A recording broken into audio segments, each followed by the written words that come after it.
Good morning. I'd like to welcome our panelists, Senator Sonnenberg on the end, Representative Catlin, Senator Kerry Donovan, and Representative Dylan Roberts. Representative Roberts is chair of the newly named Rural Affairs and Agriculture Committee. Senator Donovan is chair of the Senate Agriculture Committee. Representative Catlin is the ranking member on the House Rural Affairs Committee, and Senator Sonnenberg is ranking member on the Senate Ag Committee. And some of these are very familiar faces to you. We're going to get started with questions immediately because we promised to have them out of here by 8 o'clock, knowing what the traffic is like back to Denver. We have a new administration this year, and we have a number of questions that our members have sent in response to a survey. As we look at the new administration and many new legislators, one of the biggest questions on their mind was about funding for the water plan. So the question I'd like everyone to give some thought to and address is, what funding gaps need to be addressed by the state to implement the Colorado Water Plan? And what is the role of the state in funding additional water storage? I think you all have microphones, so would you care to address that question? Well, I'll start. I think the biggest gap is funding the water plan. I think it should be. I think it should be the number one issue we talk about as legislators in the building is how do we go forward and figure out how to significantly, meaningfully, and sustainably fund the water plan. I also would ask us as a broader water community to also be having those conversations, because likely, I think the pathway is that this will have to be a vote of the public at some point. The mechanisms that I've heard out there that get us enough money that is sustainable will have to be a vote by the state of Colorado. And that means that we need to start yesterday educating folks on the water plan, what it means, and the effort that will have to go towards creating enough momentum to create support across the state on a ballot initiative to fund the water plan. I'll echo what Senator Donovan said, and I think we will be at the ballot at some point, not this coming year, but so in these immediate years, we need to be working really hard during the budget process to make sure that the new administration understands the need for funding the water plan, and I think they're already showing that commitment. We're going to go into our budgetary process in about a month here, and so getting money every year in a sustainable way to funding the water plan is something I know we'll be working on, and something that we need to make sure that this community keeps at the forefront as the administration changes over. Well, thank you for having me this morning. It's always a pleasure to come home and see the people that I know. I've been involved with the Water Congress a long time. I'm proud of you people. You've done a great job. Doug, good for you. You know, to answer the question in regards to the Colorado Water Plan, I think it's kind of like inside baseball. We all know what we're talking about, but those on the outside don't.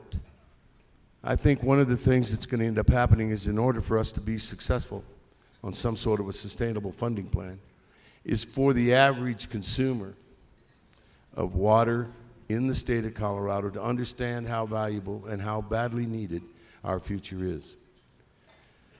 We're going to have to get the recreationalists and some of the folks that come out that enjoy water. It doesn't matter on which side of the mountain, but like to raft, like to water ski, do whatever it is that they do, or if they like to drink water or makes the baby's formula.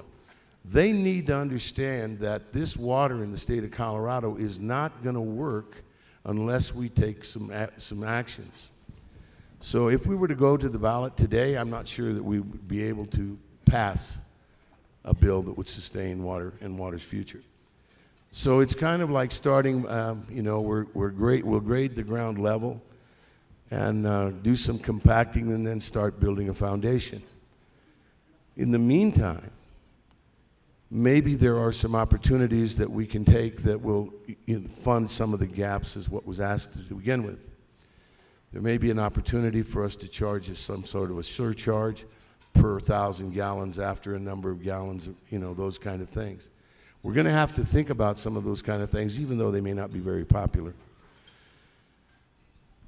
But honestly and truly, if the state of Colorado is going to remain Colorado, and if we're going to have enough water to recreate in and to go and enjoy, to fish, to do those kind of things, we've got to all start. We've got to talk to our neighbors about how badly we need storage, honestly and truly. We can't continue to look at, thank you, we can't continue to look at agriculture as a living reservoir.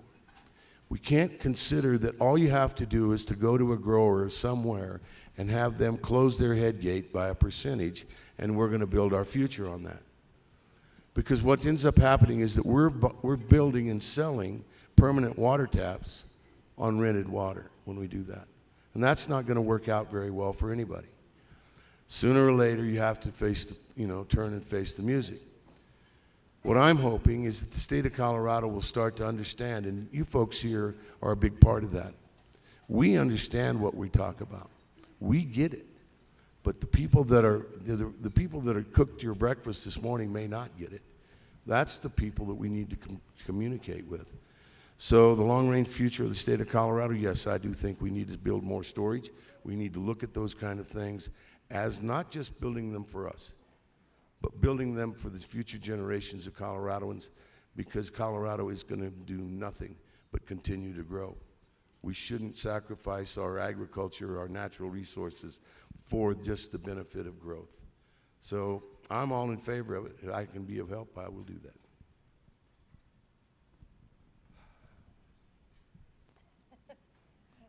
I don't want to be the skunk at the picnic, but I worry about when we talk about funding for the water plan, and if we don't have enough money to fund the entire water plan, how will that money be distributed? How will that money be spent? Will we focus on one area of the water plan over another area of the water plan? My concern is, I'm kind of with Representative Catlin here, I've always been a proponent that our number one issue has to be keeping Colorado's water in Colorado, because if you don't keep our water in Colorado through storage or what other opportunities you have, the only place for that growth that they talk about to get water is from agriculture. And when you have agriculture as either the number one or number two industry in the state, and you start pulling resources from agriculture, you hurt the entire state. And quite honestly, if you look at water storage, funding actually hasn't been the issue. It's the regulation that's been the issue. You can look at NISP and Northern for a prime example as they build a coalition of local communities that needed water and trying to build NISP. That is a perfect public-private partnership to be able to fund what we need. So I worry about raising somebody's fees and taxes to pay for a water plan that I think will ultimately come after ag water if we don't focus on the storage end.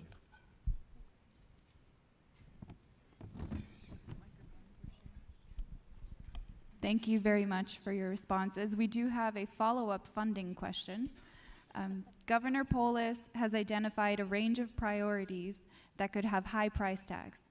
In this context, how can we secure the sustainable funding needed to implement Colorado's water plan, including funds to address our water supply risks on the Colorado River? What was the last part of the question? Including funds to address our water supply risks on the Colorado River. Water supply risks? It's a big question. You want to start with that? You begin with the Colorado River's over-appropriated right now, so forget it. We're not going to be able to do anything. I think one of the things that ends up happening is that everybody looks at the Colorado River as the number one answer. I'm not sure that it will be. There are an awful lot of people that have their eyes on the Colorado River today, all the way from up on top of the mountain all the way down to the Gulf. So You know, and it's not that big a river, so let's not make it into Hercules. It's doing its heavy lift right now. Again, we go back to storage. If we don't do something, you're going to lose agriculture on the western slope. There's a 1 million acre-feet shortage or deficit structure. You know, and total consumption over on the western slope is just about that same amount of water. It's going to take some real creative thinking, and it's going to have to come from the whole state. We can't just continue to look at the Colorado River as a banking account for the state of Colorado, because there are other people that are making withdrawals from it as we speak. You know, the big problem that I've got is that the federal government will step in and that they'll be the water master for the whole state, for all the Colorado River, because some of the folks downstream don't want to play the game. That concerns me as much as anything. The state of Colorado comes to the table, we come with creative ideas, and we put them on the table and say we will and we are capable of doing this. But our neighbors downstream are still playing games. They time their releases, they time their requests so that they can game the system. Until we get over gaming the system, there's not going to be a game. And I am concerned about the Colorado River, truly and totally I am. Ag is at risk because of the Colorado River. Ag in the whole state of Colorado. We're being asked to do things that we've never even thought about doing. Do you just continue to pay for temporary fallow? I don't think we can. It might get us out of a crisis, but I don't think that's the way you can live in the future. So to answer your question, I'm not sure what the administration can do unless they can put pressure on the downstream users. I think one of the things that the administration can do is make sure we stand up for Colorado. We have the compact. We have our agreement with those downstream states, and to force Colorado to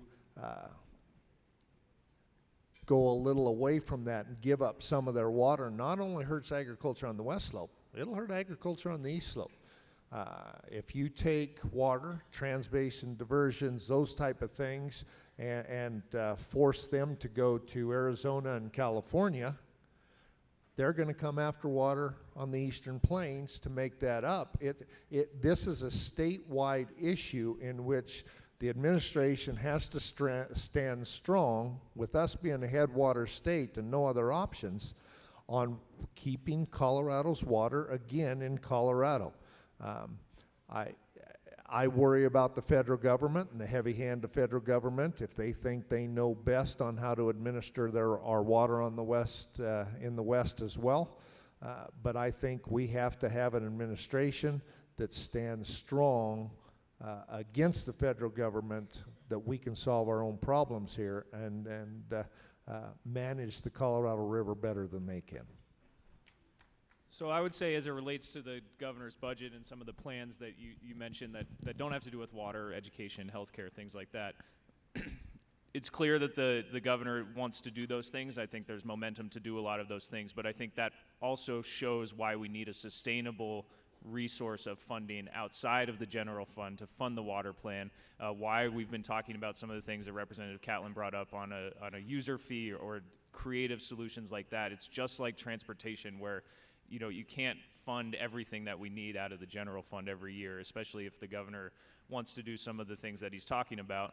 But we do need to stand up for ourselves, for our state, and I think the governor's administration, it sounds like they're committed to doing that. You have Dan Gibbs at DNR, who understands the need to be to lead in a Colorado way to make sure we're not going to be subject to the federal government if there is a call on the compact. So the governor is going to have his priorities outside of water, but I think his move so far and the people he's making, his choices to lead these areas, shows that he wants to find a long-term solution to this as well. So I represent Senate District 5, which is 7 counties that essentially hugs the Continental Divide. And what I think is, what I'll add to this discussion is the first introduction to politics that I can remember was Homestake 2, and the debates that we had and the fights that the Vail Valley, with my parents at the forefront of some of those, led. now I'm in a district that hugs both sides of the Continental Divide, and we as a state and as a water community have moved a long way from the fights of Homestake and Homestake 2 days, where it was the West Slope versus Denver and the Eastern Plains. And I think that's the critical place for us to be going forward. Even though my district hugs the Continental Divide, it is dependent critically on what happens to the Colorado River. So if you want to kayak down Browns, or you want to go visit the orchards in Delta County, all of those communities depend on the future of the Colorado River because it is that critical source in our state, of course.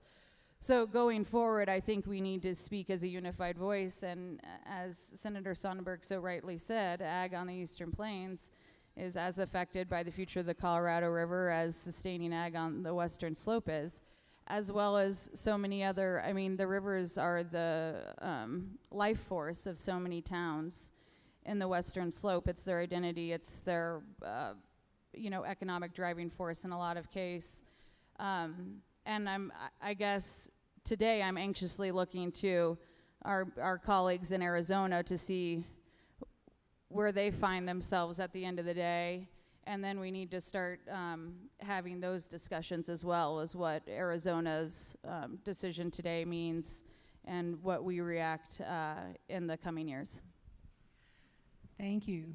One of the things that we've talked about in Colorado for the last few years is how we can stretch our existing water resources further.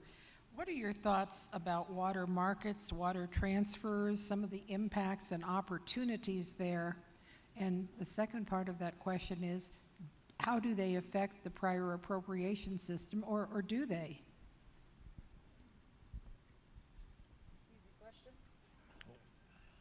Easy for me. It goes back to storage. If we can't keep Colorado's water in Colorado, there is always going to be a demand to move water from agriculture. If agriculture has 85% of the water, in order to meet this growing state along the Front Range, that water's got to come from somewhere. In order to make this work, on both sides of the mountain, we can't let excess water leave our state. The plans, the following, all of those things to try to be more efficient with our water doesn't create more water, especially if we have no place to put that water that we're trying to save or we're trying to be more efficient with. We're moving stuff from the right hand to the left hand. So I guess my answer continues, and I know it's new to everybody in this room, that it should be storage. Help us get the answer to meet our water needs. I think we need to be looking and be as creative as possible, and I don't think anything should be off the table. There's big solutions like big storage projects, but also things that we can encourage everyday users of water in an agriculture setting to do. And Representative Catlin just passed a bill out of the House Rural Affairs Committee this past week to encourage conservation on ditches. And those types of things that if either the legislature encourages or the administration encourages, I don't think anything should be off the table right now, given the situation we're in. On water markets and alternative transfer methods, some of those kind of things. One of the things, being a farm kid, I realized that, that's the 401k sitting out there outside the yard. I don't want to get in between the people that own that 401k and people that may want to buy it. But as a community and as a society, we're going to have to decide, do we want to look at buy and dry, or are some of the communities going to decide that they want to do something with the water that's right around their communities? I think these alternative transfer methods and follow and some of those kind of things work, and they will work in the short term. As far as impacting the long-term future, I don't think we can depend upon that. Because if we do depend upon that, that will impact the prior appropriation doctrine. I'm a believer in the prior appropriation doctrine. Supreme Court Justice Gregory Hobbs told me one time, he said, Mark, you need to remember the prior appropriation doctrine was created for times of shortage, not for times of long. And that really struck me because that's true. It's carried us this far. I'm a believer in the prior appropriation doctrine. We've been creative with it. We've got a number of water rights that fit within it. But if we are not careful, the demands of urban Colorado and of the urban West will outdo the demands and the needs of rural Colorado and the rural West. I don't think we can gamble that future. I don't want to be a broken record in regards to storage, but I also want to remind agriculture cannot be considered a living reservoir that all you have to do is push and pull the head gate and you'll have the water you need for the future. This is going to take a long, hard conversation between people that usually don't talk to one another. I mean, prior appropriation is the gravity of the water world, right? It's kind of the foundational force that dictates all other aspects of water law and water usage. And it's Colorado's foundational water belief. So, you know, I think sometimes there's perhaps in the Capitol an outsized hallway conversation that perhaps gains a little bit more traction than it would on if prior appropriation is going to be affected or impacted. But I think it's just one of those hallway rumors in the Capitol that sometimes gains traction one session and sometimes doesn't. But it is the gravity of the water world. To the what was the other part of that question? Pardon me. How do these approaches impact the prior appropriation system? Yeah, so with the other approaches, you know, I think I agree with everyone's comments up here. I think everything has to be on the table as we look towards the future of water shortages. But again, I'll return to this, and I will be a broken record on this over the next years. We have to just keep returning to the water plan. We put so much effort, collective we. I cannot take too much credit on the efforts of the water plan came in on the tail end of it, certainly. But I mean, so many thoughtful, engaged, very well-informed citizens invested so much time into the water plan. And it has sadly started to turn into a really nice bound book on the shelves of all of our offices. And so when we just need to continue to return to the work that those roundtables have done and see how we can fund and implement the ideas that are contained within those glossy pages. Thank you very much. It looks like we are pushing 8 o'clock, so out of respect for your very busy schedules, thank you so much for joining us this morning and every year, really, for our legislative breakfast. Yeah. Let's give them a round of applause. Well, and thank you so much for having us and making time in your guys' busy days to invite us over here. I've certainly appreciated every time I've attended, and it's always nice to see I think water is one of those issues where there's less division between parties and chambers, and we all look towards sensible solutions for the future. Thank you. Thank you very much. Thanks for having us.